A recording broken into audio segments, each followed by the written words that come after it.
요한계시록 19장 6절부터 10절까지 우리 같이 한 목소리로 합독하겠습니다. 시작. 또 내가 들으니 허다한 무리의 음성과도 같고 많은 물소리와도 같고 큰 우레소리와도 같은 소리로 이르되 할렐루야, 주 우리 하나님 곧 전능하신 이가 통치하시도다. 우리가 즐거워하고 크게 기뻐하며 그에게 영광을 돌리세.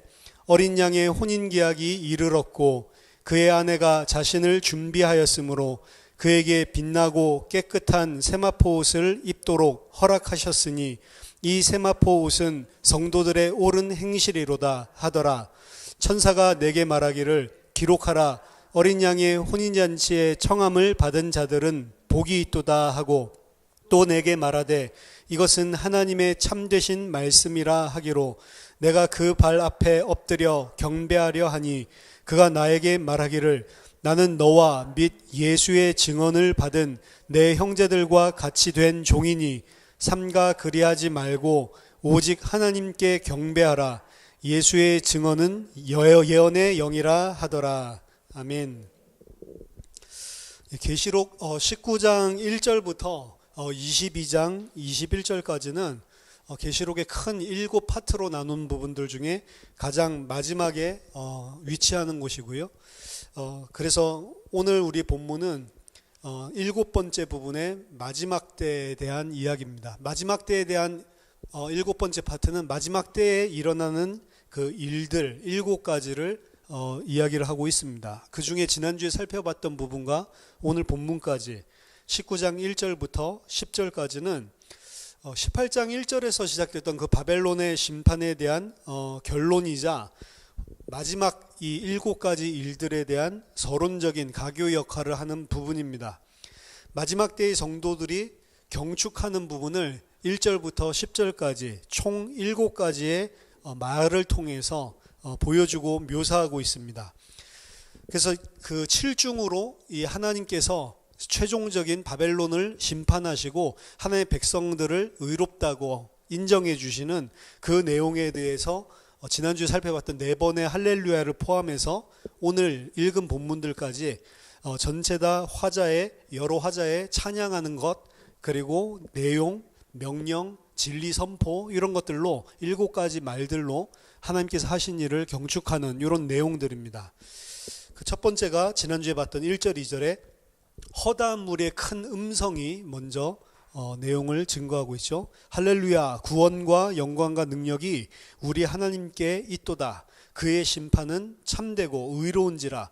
음행으로 땅을 더럽게 한 큰 음녀를 심판하사 자기 종들의 피를 그 음녀의 손에 갚으셨도다. 이게 첫 번째고요.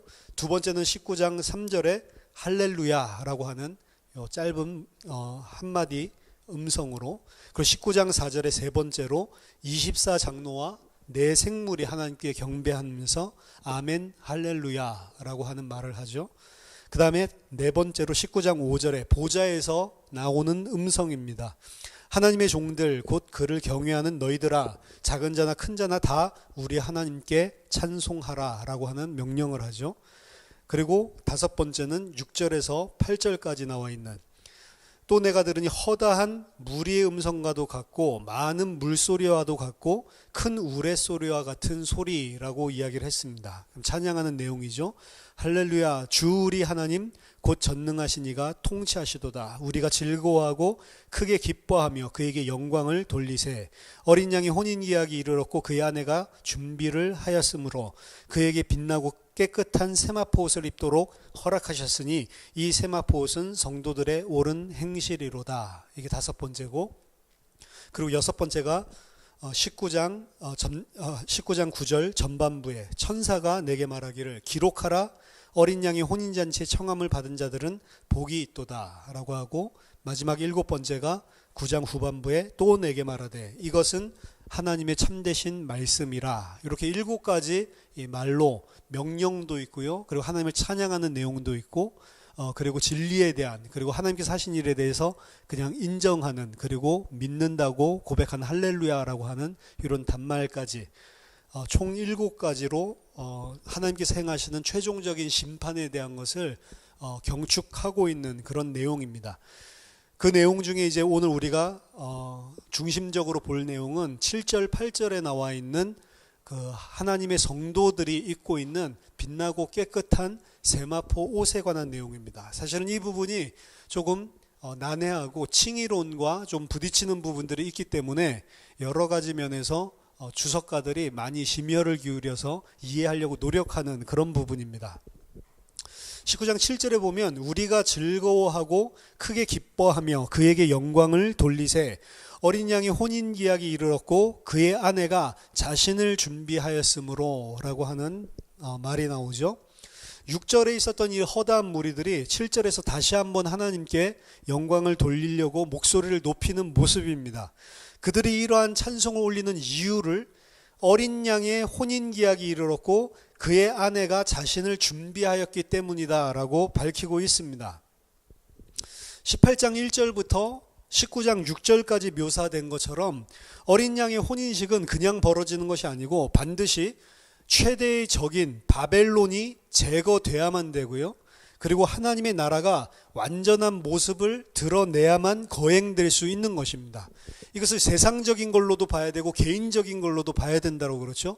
어린 양과의 혼인잔치, 혼인식은 내 안에 있는 바벨론이 완전히 제거되고 하나님의 나라가 완전히 드러나야, 하나님의 나라가 드러난다는 것은 하나님의 통치 개념입니다. 하나님의 나라가 드러나는 것은 내 안에 바벨론이 완전히 제거되고 하나님의 통치가 완전히 드러날 때, 그때에 혼인잔치가 일어나는 것을 묘사를 하고 있는 겁니다. 이게 세계적으로도 그렇고 성도 개인적으로도 마찬가지인 것이죠.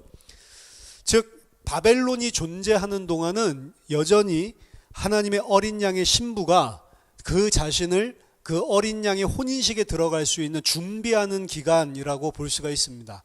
바벨론이 완전히 제거되고 그리고 하나님 나라가 온전히 드러날 때, 그때 혼인 잔치에 들어간다라고 이야기를 했죠. 그럼 바벨론이 존재한다라고 하는 것은 여전히 어린 양의 신부가 자기 자신을 준비되어지는 그런 시간표라고 이해를 해야만 되는 것입니다. 그러면 어떻게 바벨론이 존재를 하는데 신부는 혼인을 준비하는가? 계시록 전체에서 이야기하는 것은 하나님께서 바벨론이 행하고 있는 핍박과 탄압, 그리고 유혹이라고 하는 바벨론의 불을 통과하게 하셔서 하나님의 성도들을 믿음으로 정련하셔서 준비하게 하신다라는 것을 우리가 알 수 있습니다. 그렇게 하나님께서 바벨론을 통해서 오히려 하나님의 백성들의 믿음을 연단시키고 그리고 하나님의 백성들의 믿음을 올바른 곳으로, 온전한 곳으로 나아갈 수 있도록 세우신다는 것이죠. 그렇게 된 자들이 결국에 새 하늘과 새 땅에 들어가도록 허락하시는 겁니다. 그래서 이 땅에서 하나님의 백성이 여전히 바벨론이 있는데도 존재하는 이유는 그것을 통해서 하나님은 우리를 준비시키신다라고 볼 수가 있는 것입니다. 신부의 준비는 8절에서도 이어서 설명이 되고 있는데요. 그에게 빛나고 깨끗한 세마포 옷을 입도록 허락하셨으니 이 세마포 옷은 성도들의 옳은 행실이로다 라고 이야기를 합니다. 신부는 성도들의 옳은 행실을 상징하는 빛나고 깨끗한 세마포 옷을 입었다라고 이야기를 하고 있습니다. 성도들의 옳은 행실이라고 하는 것은 디카이오마타라고 하는 단어를 썼는데요. 옳은 행실이라고도 번역할 수 있고 의로운 행실, 성도들의 의의 행실이라고도 해석을 할 수가 있습니다.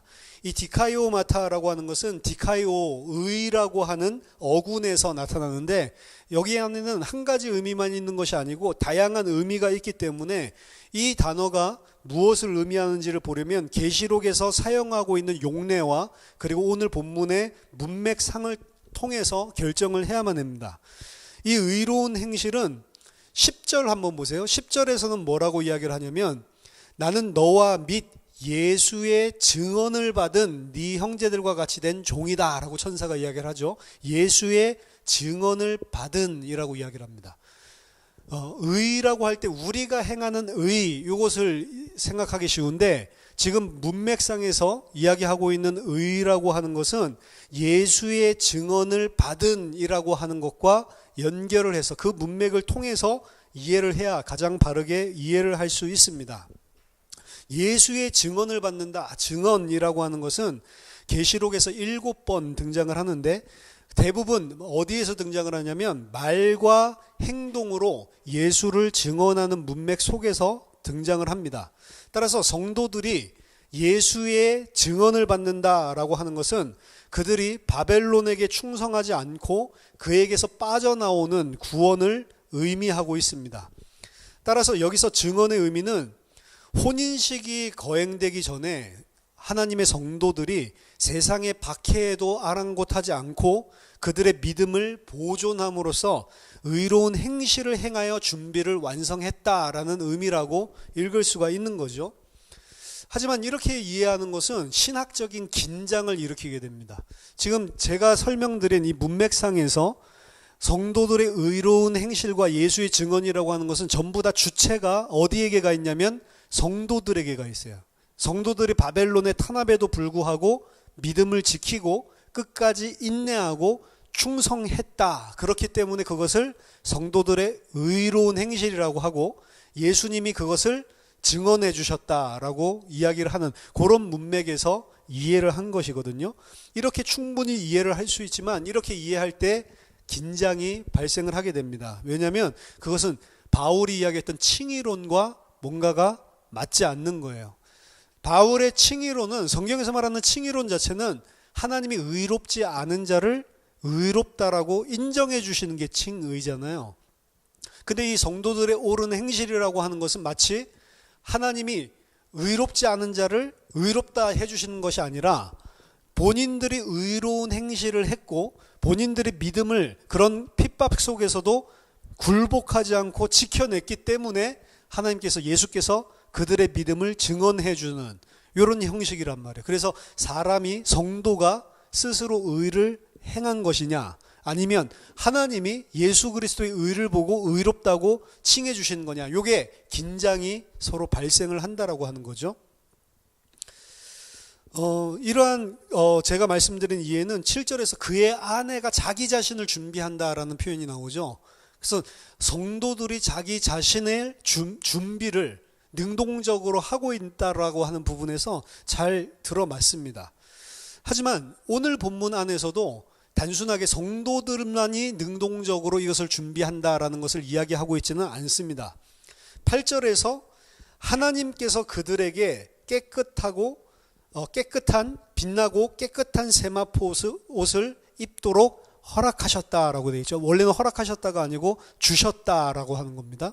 성도들이 준비해서 입은 것이 아니고 여기서는 뭐라고 이야기하냐면 하나님이 그들을 위해서 준비한 것을 주셨다라고 분명히 표현을 하고 있는 것입니다. 이게 이제 긴장을 일으킨다는 것이죠. 개역개정에서는 이 긴장을 해결하기 위해서 에도테라고 하는 동사를 허락하셨다라고 이야기를 하는 거예요. 어디에 중점을 뒀냐면 성도들의 스스로 행한 옳은 행실에 포커스를 맞추고 문맥상 그것이 긴장을 안 일으키게 하기 위해서 에도테라고 하는 것을 허락하셨다. 성도들이 잘했으니까 성도들의 행위의 기초에서 허락했다라는 걸로 약간 뉘앙스를 약간 사그러들게 그렇게 만들어 놓은 것이죠. 하지만 에도테의 원래의 의미는 준다라고 하는, 능동의 주체가 어디에 있냐면 전적으로 하나님에게 있는 그런 동사란 말이에요. 따라서 빛나고 깨끗한 세마포 옷은 하나님이 주시는 것인가 아니면 성도들이 자기 스스로 준비를 해서 자기 스스로의 옳은 행실을 이야기하는 것인가.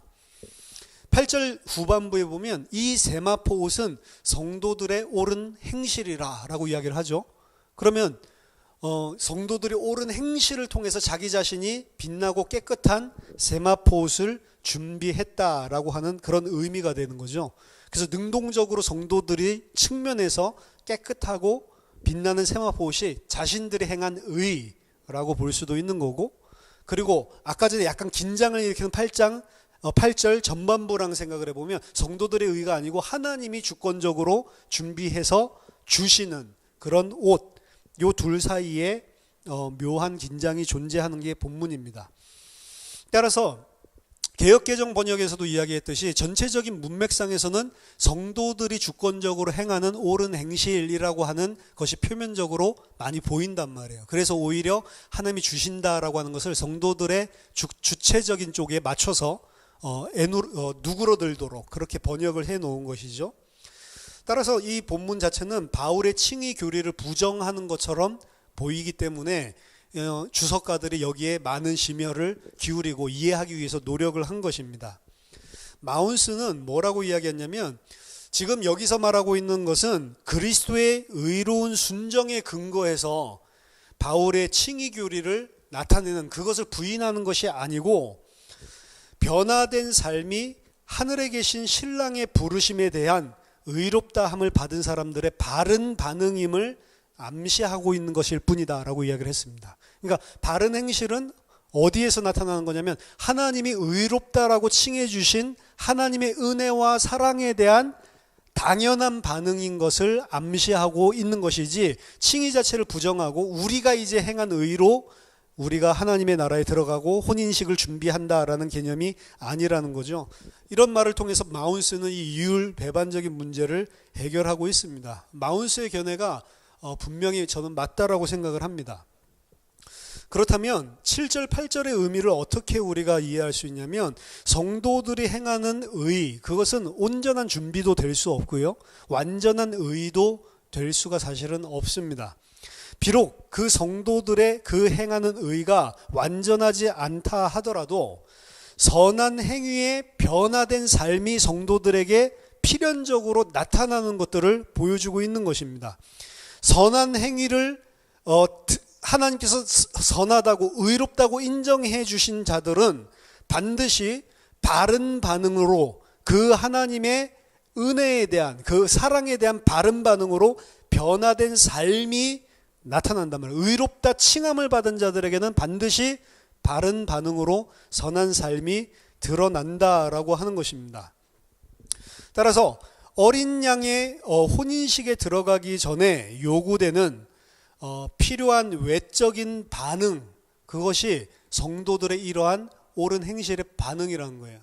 이게 반드시 하나님의 그 은혜와 사랑을 받아서 새로운 피조물이 되고, 그 은혜에 감사 감격해서 하나님이 주신 이 그리스도를 통해서 주신 진리가 무엇인지를 아는 사람에게는 반드시 이 부분이 드러나게 되어 있습니다. 내가 면목이 없고, 그런 면목이 없는 죄인임에도 불구하고 하나님이 그리스도를 통해서 나를 이렇게 살렸구나라고 생각하는, 그때에 드러나는 바른 선한 행실. 그 선한 행실은 근본적으로 뭘 의미하냐면, 내가 면목이 없고 내가 할 수 없는데 하나님이 이렇게 해주셨구나라고 하는 피조물의 자리로 들어가는 반응이에요. 그 반응이 일어나지 않는 자는 절대로 하나님의 그 은혜를 받은 사람이 아닙니다. 내가 행한 의 가지고 하나님 앞에 들어갈 수 있다라고 생각을 하고 있으면, 이 사람은 여전히 하나님이 행하신 것 외에 내 스스로 주체적으로 뭔가를 행해서 하나님의 나라에 들어갈 수 있는 자격이 있다라고 생각하는 사람이에요. 그게 선한 행실이 아닙니다. 선하다라고 하는 것은 창세기 1장에서도 이야기했지만, 뭐가 선한 거예요?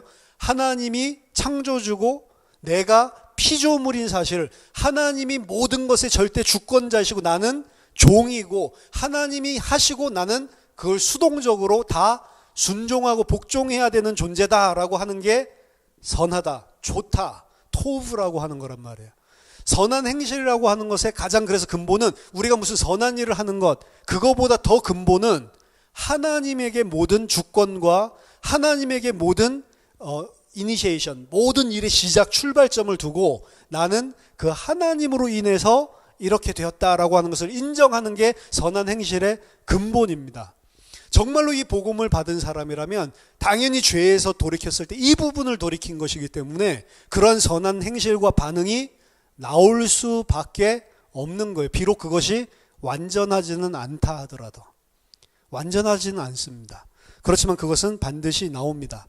따라서 그렉빌은 이 구절에 대한 추가적인 주석에서, 신학적으로 이것은 칭의라고 하는 것이 영원한 나라에 들어가는 원인적인 필요 조건을 의미한다. 하지만 성도들의 선한 행위는 비원인적인 필요 조건을 의미한다라고 이야기했습니다. 말이 어렵죠.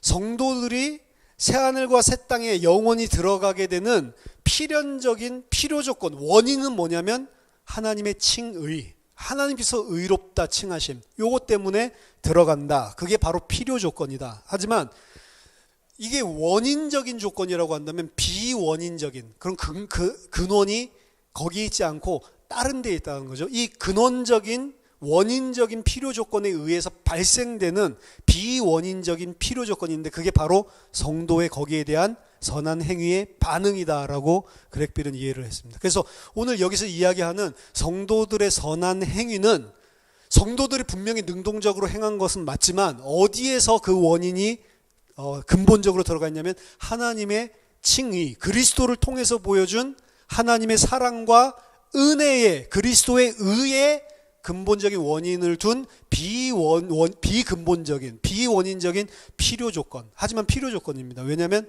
성도들에게는 반드시 그 선한 행위가 하나님의 성도로 거듭난 자, 새 피조물이 된 자라면 반드시 거기에 대한 반응이 나타나기 때문입니다.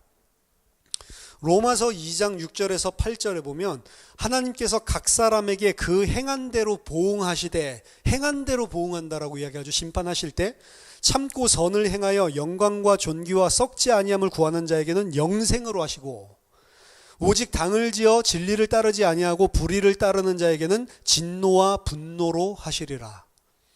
로마서는 바울의 칭의론을 가장 첨예하게 날카롭게 보여주는 게 로마서란 말이에요. 사람의 의를 전혀 인정하지 않습니다. 근데 로마서에서도 뭐라고 이야기하냐면 하나님이 각 사람의 행위대로 보응을 하시는데 누구에게 영생을 주시냐면 자기 자신이 참고 선을 행하고 영광과 썩지 아니함을 구하는 자, 이 자에게 보응을 하셔서 영생을 준다.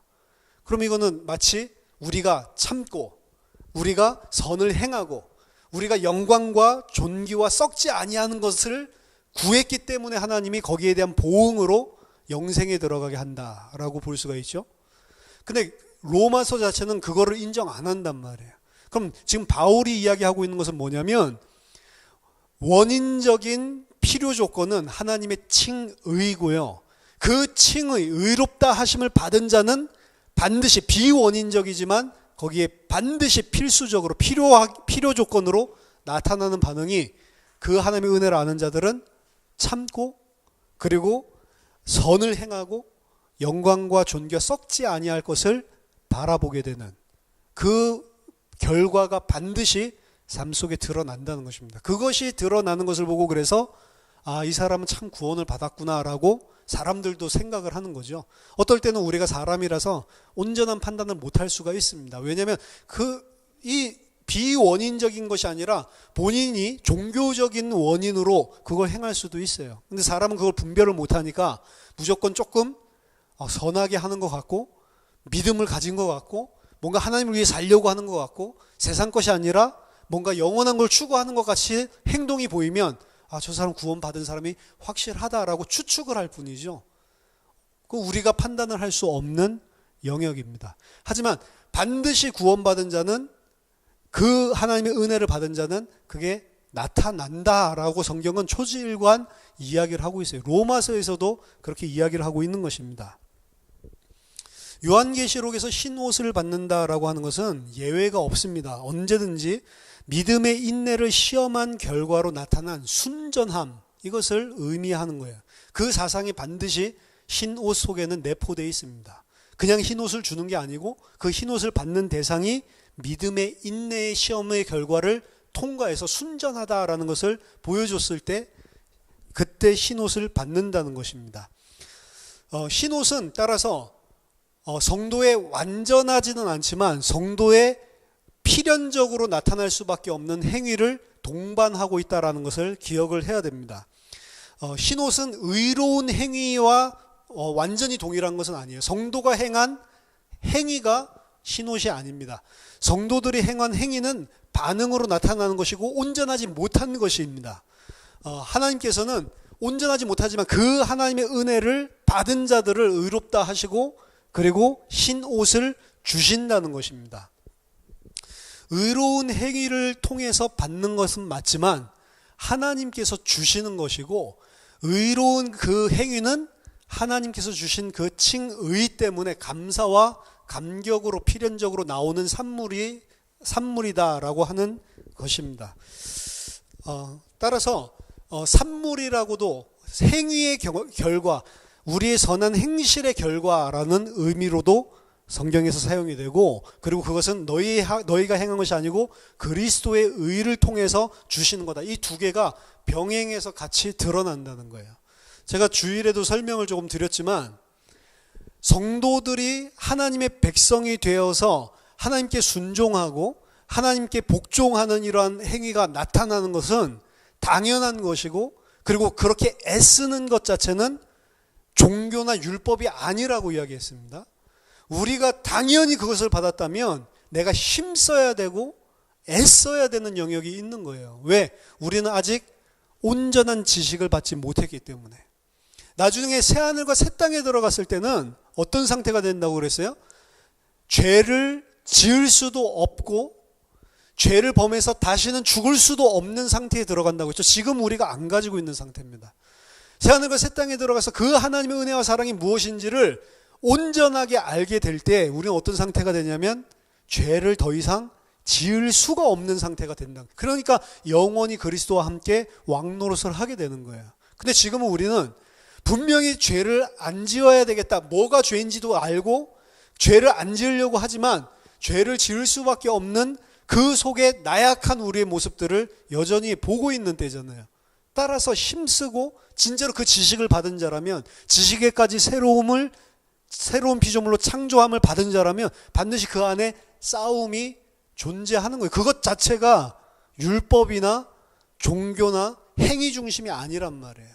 단 진짜로 그 새로운 지식을 받은 자라면 그 행함을 가지고 하나님 앞에 딜하는 건 없다라고 그랬죠. 그 행함을 가지고 하나님 앞에 이 정도 했으면은 하나님 자녀답게 살았죠라는 뻔뻔한 이야기가 안 나온다라고 이야기를 했죠. 왜냐하면 그렇게 사는 모습은 여전히 내 속에 있는 하나님께 순종하지 못하는 죄된 모습들을 더욱더 시간이 가면 갈수록 이전에는 안 보이던 것까지도 더 드러나기 때문이다라고 이야기를 했습니다. 따라서 이러한 문맥들 상에서 오늘 8절에 그 세마포옷을 뭐라고 해석을 한 거냐면, 이 세마포옷은 성도들의 옳은 행실이다라고 이야기를 했는데, 더 정확하게는 이 옷 자체가 행실이 아니고요, 이 세마포옷은 성도들의 옳은 행실의 결과다라고 풀어서 해석을 해야 더 바른 의미라고 할 수가 있습니다. 또 다른 가능성 있는 번역은 이 세마포옷은 성도들을 올바르다라고 인정한 행위다. 누가 인정해요? 그리스도께서, 하나님이 성도들에게 너희들이 의롭다라고 하나님께서 인정한 행위로서 세마포옷이 드러난다는 거죠. 또 다른 개연성 있는 번역은 이 세마포옷은 성도들을 위한 의로운 심판이다라고도 해석할 수 있어요. 여러 가지로 해석할 수 있는데 개역개정에서는 어디에 포커스를 맞췄냐면 성도들의 행한 행실이 바로 신부로 준비되는 거다라고 하는 그 한쪽 면에서 맞춰서 해석을 해놓은 거라는 거죠. 그래서 더 정확한 것은 세마포옷은 성도들의 옳은 행실이 아니고 성도들의 옳은 행실을 하나님이 인정해 주신 것, 성도들의 옳은 행실을 하나님께서 의로운 심판, 성도들을 위한 의로운 심판, 바벨론을 심판하시고 성도들에게 세마포옷을 입혀주시는 그 의로운 심판을 의미한다라고 볼 수가 있습니다. 따라서 복잡하게 이야기를 했지만 세마포옷이라고 하는 것은 두 가지를 전부 다 함의를 하고 있습니다. 하나님과 바른 관계에 있다라고 하는 사실을 입증하는 그런 성도들의 충성된 선한 행위, 이것도 의미를 하고요. 두 번째로는 하나님께서 자기 백성을 위해서 원수들에게 내리신 하나님의 심판, 그리고 하나님의 백성이 옳다라고 의롭다라고 인정해 주신 그들의 무죄를 선언하신 심판, 이 두 가지 다 이야기를 할 수가 있습니다. 두 가지가 어느 한쪽만 선택하는 것은 잘못된 것입니다. 한쪽만 선택하면 안 되고 우리가 칭의를 강조한 나머지 성도들이 행한 행위 자체를 아예 무시하는 것도 잘못된 것입니다. 왜냐하면 본문에서는 그것을 분명히 이야기를 하고 있어요. 여기서 분명히 어린 양의 신부가 자기 자신을 준비시켰다라는 의미가 분명히 표면적으로 드러나 있습니다. 따라서 하나님의 백성이 하나님의 진리를 깨달았을 때 당연히 거기에 대한 반응으로 스스로 하나님 앞에 복종시키고 스스로 하나님께서 원하시는 것을 행하려고 하는 그런 의지적인 삶이 반드시 나온다라고 하는 것입니다. 따라서 빛나고 그리고 흰 그런 세마포 자체가 무엇을 의미하냐면 성도들이 행한 의로운 행위, 그리고 하나님께서 성도들을 위해서 행하신 의로운 행위, 이 둘 다를 포괄하고 있는 그런 단어다라고 생각을 하시면 되겠습니다. 압제받고 있었던 이런 성도들은 그리스도가 그들이 의롭다라는 것을 인정해 주실 때 그때 의롭다함을 받았던 그 상징하는 옷을 입고 그리스도와 함께 동행을 하게 됩니다. 이제는 바벨론에게 압제를 당하고 있었지만 그리스도께서 의롭다라고 인정하신 자들은 이제 어떻게 되냐면 마지막 때에 그리스도께서 의롭다 인정하시면서 주신 그 세마포 옷을 입고 그리고 그리스도와 함께 동행을 하죠. 하지만 19장 8절에서 성도들이 행한 의로운 행실 또한 묘사를 하고 있는 것을 절대로 놓치지 말라. 한쪽으로 치우치지 말라. 실제로 계시록 여러 곳에서 여기 복수의 소유격, 그것이 명사를 수식하고 있을 때, 특히 그 복수의 소유격이 뭐 우리의, 그들의, 혹은 저들의, 뭐 이렇게 뭔가를 명사를 수식하고 있을 때 그것이 만약 우리의, 그들의 이것이 그리스도인들이 맞다라고 하면 그 그리스도인들이, 성도들이 소유한 것, 그 성도들이 수행한 어떤 것을 의미하고 있다라고 이야기를 합니다. 따라서 그리스도의 신부인 새 예루살렘은 음녀와 대조적으로 하나님께서 주신 그 의로운 옷을 입을 수밖에 없는 하나님의 백성으로서의 삶도 반드시 그 삶 속에 드러난다라고 하는 것입니다. 정결한 신부다라고 그래서 이야기를 하는 것이죠. 이사야서 61장 10절에는 이 신랑 신부 혼인잔치와 그리고 옷에 대한 부분들을 설명하고 있습니다. 마치 새 예루살렘 나중에 그 후반부에 나오는 이 부분과 같이 비교해서 설명을 할 수가 있는데 여기 보면 이렇습니다. 이사야서 61장 10절에 내가 여호와로 말미암아 크게 기뻐하며 내 영혼이 나의 하나님으로 말미암아 즐거워하리니, 이 기뻐하고 즐거워하는 모습은 앞에서 할렐루야 찬양하는 요 내용과 오늘 본문과 흡사한 것이고요. 왜 그럼 즐거워하고 기뻐했냐? 이는 그가 구원의 옷을 내게 입히시며, 누가 구원의 옷을 입혀요? 하나님이 구원의 옷을 내게 입히시며 공의의 겉옷을 내게 더하심이, 하나님이죠, 주체가. 신랑이 사모를 쓰며 신부가 자기 보석으로 단장함 같게 하셨느니라. 하나님이 하나님의 백성을 구원의 옷을 입혀주시고 공의의 겉옷을 입혀주시는데 그 하나님의 백성이 옷을 입은 모습이 신부의 단장한 모습 같다라고 이야기를 하고 있죠. 따라서 성도들을 의롭게 하는 하나님의 행위 또는 성도들을 위해서 하나님이 행하시는 의로운 행위를 오늘 본문이 의미하고 있다라고 하는 것은 이런 이사야 61장 10절과 같은 이런 구약에 의해서도 지지를 받는다라고 볼 수 있습니다. 단순하게 성도들의 행위만을 이야기하는 게 본문이 절대로 아니라는 거예요. 그래서 칭의와 부딪히는 그게 아니라는 것입니다. 이사야서 61장 10절은 하나님의 주권적인 공급을 강조하고 있습니다. 신부는 하나님이 그에게 옷을 입게 하셨기 때문에 그 옷을 준비하고 입을 수 있는 거죠. 하나님이 근원적인 원인이시고 그 하나님의 주권적인 그리고 출발적인 원인에 의해서 그들이 준비를 할 수 있다라는 것입니다. 이사야는 하나님이 이스라엘의 종말론적인 회복의 때에 옷을 입히실 사람들이 즐거워하고 기뻐할 것이다 라고 예언하고 있는데 그게 오늘 19장 1절에서 10절에 나타나는 하나님을 송축하고 즐거워하고 경축하는 그런 내용들과 맞물림으로 전체를 풀어서 쓴 것이다 라고 보면 구약의 이런 배경을 가지고 있다는 것을 볼 때도 요한이 이것을 기록할 때 그냥 단순하게 성도들이 행하는 주권적인 옳은 행실만을 칭의와 부딪히게 이야기하고 있지 않다라는 것을 분명히 알 수가 있습니다. 따라서 이사야서 61장 10절에 헬라어 번역본을 보면요, 그가 마치 신랑에게 하듯이 내게 관을 씌우시며 신부처럼 나를 치장하셨도다 라고 아예 하나님이 그렇게 준비하신 것을, 하나님의 절대적인 주도권을 강조하고 있습니다. 계시록 21장 2절에서도 또 내가 보매 거룩한 성 새 예루살렘이 하나님께로부터 하늘에서 내려오니 그 준비한 것이 신부가 남편을 위하여 단장한 것 같더라. 여기서도 신옷을 받는 것을 하나님이 준비한 것이라고 하는 것, 나중에 이거는 21장에서 좀 더 자세하게 설명을 해드리겠습니다. 하나님께서 그 신부를 위해서 단장하도록 준비해 주셨다라고 하는 것을 보여주고 있습니다. 따라서 오늘의 본문에 그의 아내가 자신을 위하여 준비하였으므로 빛나고 깨끗한 세마포옷을 입도록 주셨다라고 하는 것은 구약의 결혼 은유에서 하나님의 주도권적인 부분을 따서 사실은 활용하고 있다라고 이해를 할 수가 있습니다.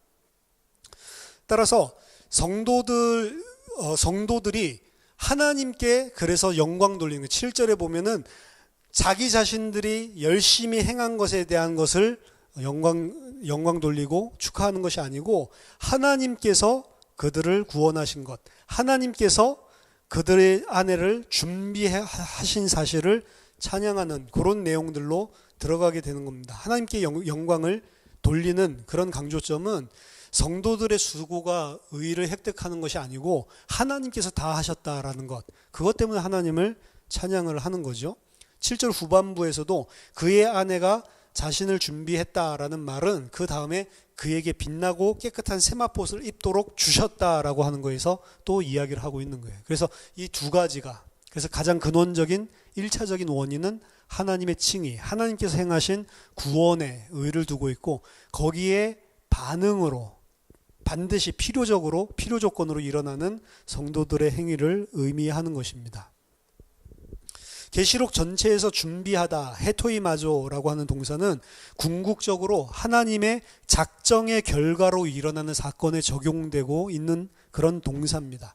인간의 행위의 결과를 말한 적이 없어요. 따라서 세마포옷을 준비한다라고 하는 것에 뭐가 내포되어 있냐면 하나님의 작정에 의해서 나타나는 결과.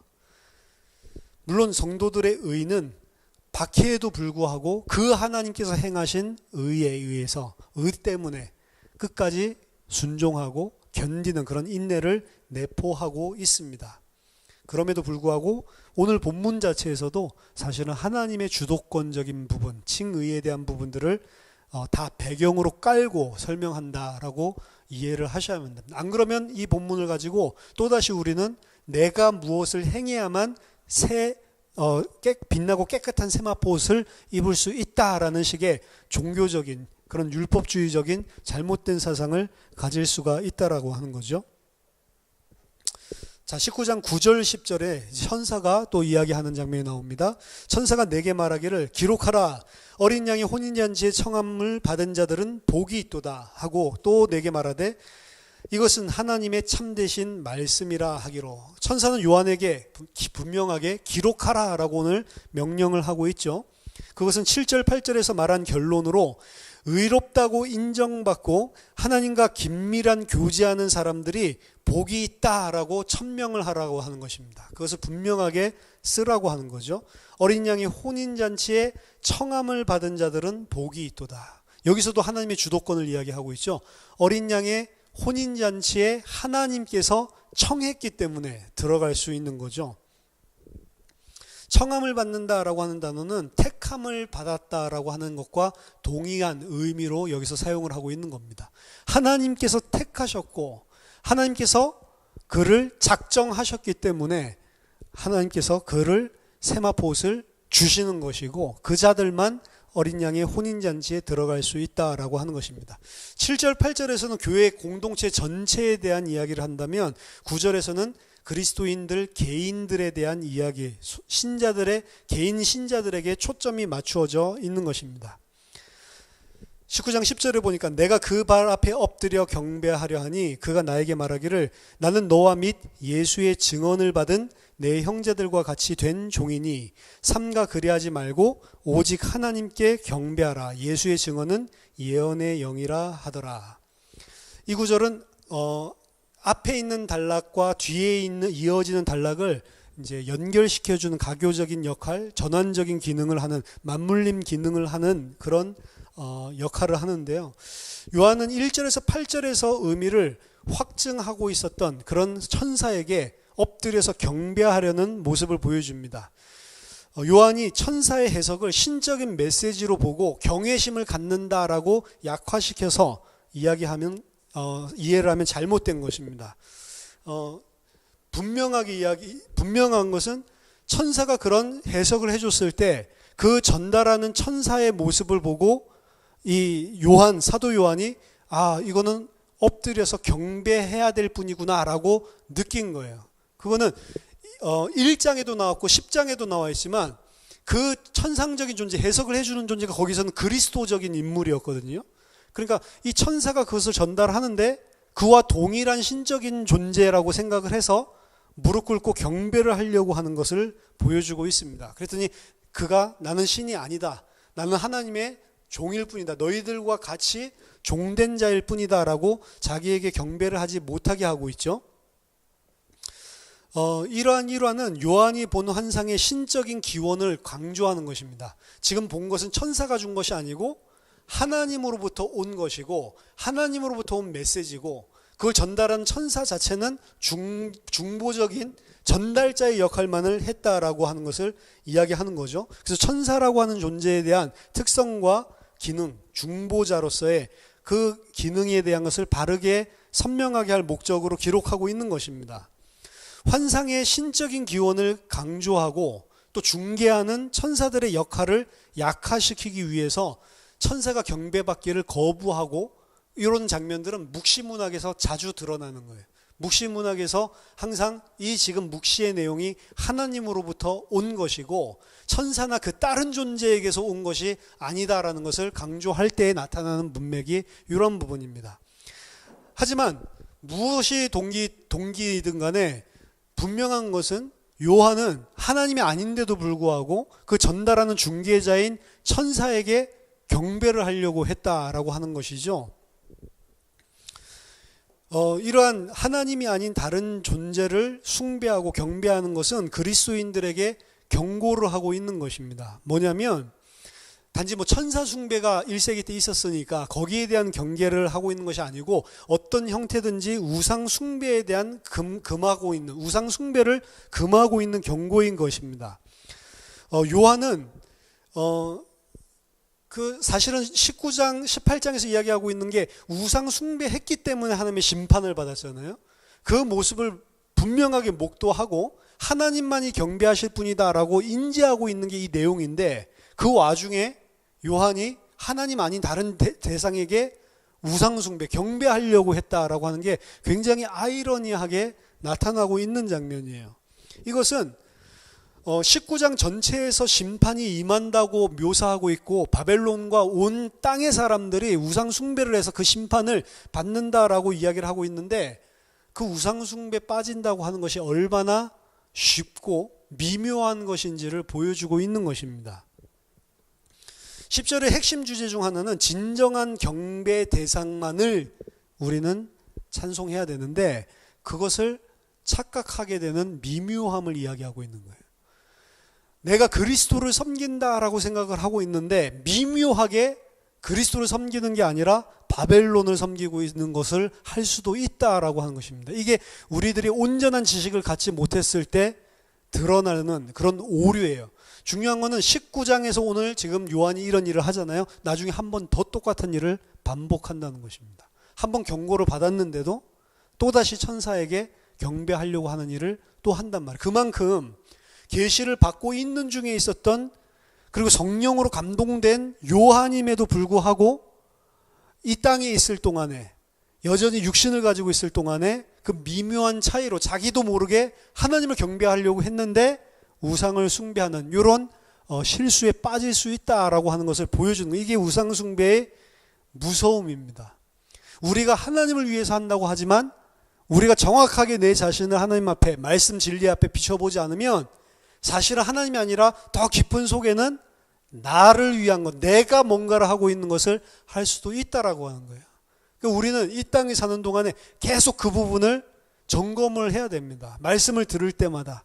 그리고 내가 무슨 일을 행할 때 정말로 이것을 내가 아무 가치 없는 것으로 하나님께서 하신 것들을 전적으로 의지하고 하는 것인지, 아니면 이것을 통해서 내가 또 생색을 내고 내가 뭔가를 또 내 업적을 쌓고 있는 것은 아닌지라고 하는 부분을 체크하지 않으면 우리는 요한이 행했던 것처럼 내가 하나님의 일을 분명히 행했는데 나중에 보니까 다 나의 의가 되고 그것을 가지고 다른 사람들을 비판을 하고 판단을 하고 내 자신이 하나님의 자리에 서는 그런 오류를 행할 수가 있다라는 거죠. 하나님의 백성들은 선한 행위를 합니다. 그 선한 행위의 근본은 나는 아무것도 아니고 하나님이 모든 것입니다. 그게 선한 행위의 근본이란 말이에요. 거기에서 발생돼서 나오는 선한 행위를 내 것으로, 내 의로 챙길 수는 없다라고 하는 것입니다. 그 자들이 하나님께서 준비한, 내가 준비한 것이 아니고 하나님께서 준비하신 그 세마포 옷을 받는 거예요. 그 세마포 옷을 받을 때 내가 행한 의 때문에 이걸 주시는구나 라고 생각할 사람이 하나도 없다라는 것입니다. 새하늘 새 땅에서는 전부 다 그것을 받을 때 황송해하고 감격해하고 감사해야 하는 거죠. 정말로 이렇게 사는 것이, 정말로 그렇게 믿은 것이 맞는 것이구나, 하나님께 인정받는 그런 시간표이기 때문에 그 삶을 살아가는, 그러니까 나를 철저하게 부정하고 십자가를 지고 그리스도를 따라가는 것이 성도의 옳은 행실의 가장 근본입니다. 근데 이걸 놓쳐버리고 성도의 옳은 행실, 성도의 선한 행위, 성도의 의로운 행위라고 할 때 항상 우리는 요 근본을 빼놓고 이야기를 하면서 종교와 또 내 자신의 의쌓기에 들어가기가 쉽다는 것이죠. 마지막 말미에 예수의 증언은 예수의 영이라. 이 문장은 설명적인 가르, 왜냐하면이라는 형식으로 주어졌는데요. 즉 천사들과 그리스도인 모두가 어떻게 함께 동료된 종들인지를 분명히 하기 위해서 설명하고 있는 것입니다. 예수의 증언받은 자들이라고 하는 것을 해석하면서 설명하는 거예요. 예수의 증언이라고 하는 것은 예수가 행한 증언 혹은 예수를 우리가 증언하는 것, 목적격으로 둘 다 해석이 가능한 것입니다. 예수가 행한 증언 혹은 우리가 예수를 증언하는 것, 이 두 가지로 해석이 다 가능한 것이에요. 예수께서 먼저 증언을 해주시는 게 처음이고요, 그 증언을 받은 자들이 이것이 맞다라고 하는 것을 증언하는, 그 예수를 증언하는 것이 후자에 되는 것이죠. 신자들의 증언은 예수가 맞다라고 하는 것을 증언하는 것입니다. 근데 그것은 어디에 기초를 두고 있냐? 예수님이 십자가와 부활을 통해서 보여주신 증언에 기초를 하고 있는 것이죠. 베크위스는 증언하는 일에 예수의 영이 계심을 본문이 의미한다라고 이야기를 했습니다. 그리고 이것은 예수가 신자들 안에서 그리고 신자들을 통해 증언하심을 의미한다라고 분명하게 이야기를 합니다. 따라서 예수를 증언할 때 누가 함께 하시냐면 예언하는 영, 하나님의 영이 그들과 분명히 함께 하기 때문에 예수를 증언하는 것이고, 신자들을 통해서 그 예수의 영, 성령이 증언하는 것이다 라고 이야기를 하고 있습니다. 만약 우리가 예수를 증언하고 있다면 말을 통해서건 혹은 우리의 삶을 통해서건 내가 하는 것이 아니고 예수의 영이 신자들을 통해서 우리 속에서 행하시는 것이다 라고 베크위스는 이야기를 합니다. 따라서 주어 소유격은 모든 참 예언 자체가 예수의 말씀과 행위에 그 기원을 둔다라고 이야기를 하는 것이고, 아까 전에 목적격으로 본다면 그 예언은 예수를 증언하는 것, 그 증언하는 내용, 그 속에서 예수의 영이 함께한다라는 사실을 드러낸다는 것입니다. 우리가 하나님의 참 종들이라면 예수를 증언하고 이것은 예수님께 영광이 되는 것이죠. 따라서 위에랑 이야기를 연결을 해서 이런 까닭에 요한은 천사에게 경배하면 안 된다라고 이야기를 하는 겁니다. 종들은 분명히 예수의 영이 함께함으로 예수의 증언을 해준 것은 맞지만 그들 자신이 한 것이 아니고 그들 속에 하나님께서 하신 것이 중요한 것이지 그들은 아무것도 아니라는 것이죠. 종들은 자신이든지 천사든지 혹은 그 밖에 다른 피조물들을 증언하지 않고 그들에게 존경의 마음을 두지 않는 것입니다. 증언은 예언의 영이라고 정의를 하고 있습니다. 이것은 예언의 영이 성령에 의해 감동을 받은 예언적인 증언이라는 의미고요. 성령께서 예언하도록 영감을 불어넣는다는 것입니다. 따라서 하늘의 천사들과 땅의 신자들은 다 예언자적인 역할을 한다는 점에서 동료들입니다. 우리는 다 예수의 증언을 통해서 예수의 증언을 하는 자들, 그렇기 때문에 동료다라고 이야기를 한 거죠. 같이 종된 그런 신분이다. 그리고 이들을 예수를 예언할 수 있도록 하는 근본적인 원인은 예수의 영, 성령에게 있다라고 하는 것을 분명하게 하고 있습니다.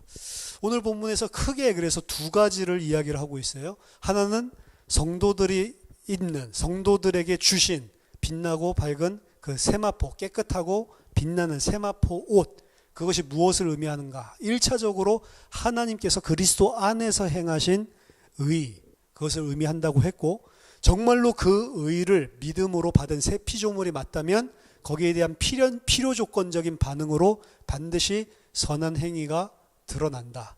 그리고 그 선한 행위를 힘쓴다. 비록 완전하지는 못할지라도 반드시 힘쓰게 돼 있다라고 이야기를 했습니다. 그리고 그 선한 행위는 뭐냐면 하나님은 창조주, 나는 아무것도 아닌 존재. 하나님께서 모든 것을 하신 것이고 나는 내가 행한 것이 아무것도 없다라고 인정하는 그 피조물과 창조주와 피조물 사이의 격차를 분명하게 이해하고 하나님의 창조 질서 안에 그대로 무릎 꿇는 거라고 이야기를 했죠. 그 속에서 드러나는 행위이기 때문에 그 행위를 근거로 하나님께 나 잘했죠? 내 의로 삼아서 나아갈 수 없는 것. 그게 성도들에게서 나타나는 선한 행실의 본질이다라고 이야기를 했습니다. 그리고 말미에서는 9절 10절에서는 요한이 천사에게 경배하려는 모습들을 통해서 우리가 이 사실을 좀 전에 말한 이 사실을 얼마나 쉽게 이 땅에 살면서 또 망각을 하고 있는지, 그리고 그게 얼마나 미묘하게 우리들 속에 파고 들어오는지를 경고하고 있다라고 말씀을 드렸습니다. 우리가 신앙생활을 바르게 한다고 했을 때 항상 점검해야 되는 부분이 이 부분입니다. 그 부분이 분명하게 인식이 되고 아멘 되는 자, 그것을 가지고 할렐루야 하고 하나님을 즐거워하고 기뻐하고 찬양하는 자, 19장 1절에서 6절에 나온 것처럼 그 사람이 바로 빛나고 깨끗한 세마포 옷을 입을 성도라는 거예요. 그게 만약 안 된다면 그 사람은 성도가 아닌 것이죠. 성도는 반드시 이 부분에 대한 인지가, 비록 완전하지는 못하다 하더라도 이 부분에 대한 인지가 분명하게 말씀 들을 때마다, 내가 하나님 앞에 무릎 꿇고 기도할 때마다 항상 우리들의 삶들 속에서 이 부분을 인지하고, 또다시 내가 우상 숭배에, 또다시 내가 하나님의 자리에 앉으려고 하는 모습을 볼 때마다 다시 하나님 앞에 돌이키고 다시 그리스도를 의지하는, 이게 반드시 드러나야 되는 거예요. 그것이 없다면 하나님의 백성이 아닌 것입니다. 아무리 바르게 교회 생활을 하더라도 그건 바르게 교회 생활을 한 것이지, 그 바르게 생활하는 것이 주체가 나라고 생각을 한다면 그 사람 반드시 교만하게 돼 있고 그 사람 반드시 남을 비판하게 돼 있어요. 제가 계속해서 성경을 통해서 이 부분을 갖다가 강조하면서 저 안에 생기는 것이 뭐냐면,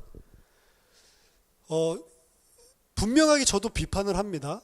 바른 진리를 가르치지 않고 거짓 종교로, 율법으로, 도덕적인 것으로 계속 교회를 하고 있는 그런 설교자들이 너무 많잖아요. 이런 부분들을 반드시 저는 분별을 하고 비판을 합니다. 그렇지만 그들을 많이 비판을 못 하겠어요. 왜냐? 이것도 제가 은혜로 받은 것이지 제가 뭐 깨달아서 뭐 잘난 게 아니에요. 그 사람들도 은혜가 없어서 그렇게 하고 있는 것이지 그 사람들이 어떻게 할 수 있는 게 아니니까.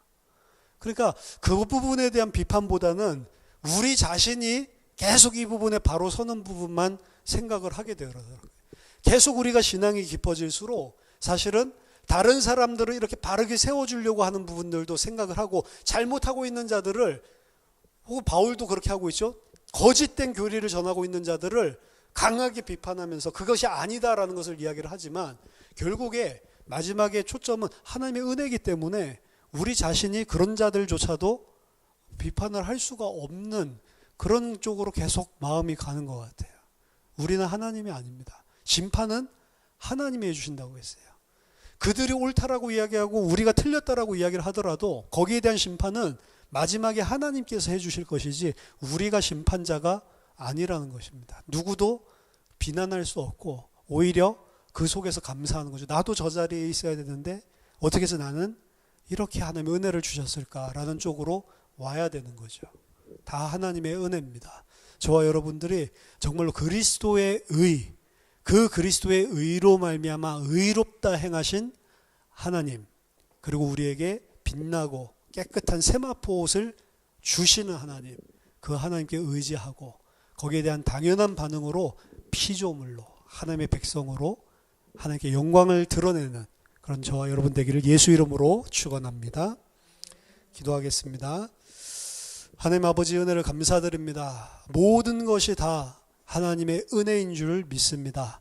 하나님 저희들이 매 순간마다 이 마음을, 이 믿음을, 이 중심을 놓치지 않고 피조물로 하나님의 백성으로 하나님께만 의존하는 그런 하나님의 백성 되도록 우리를 인도해 주시옵소서. 우리 안에 예수의 영이 성령께서 우리를 가르치시고 인도하셔서 온전한 대로 나아가서 거룩하고 흠이 없고 하나님 앞에 온전한 정결한 신부로 설 수 있도록 우리를 만들어 주시옵소서. 예수 그리스도 이름으로 기도하옵나이다. 아멘.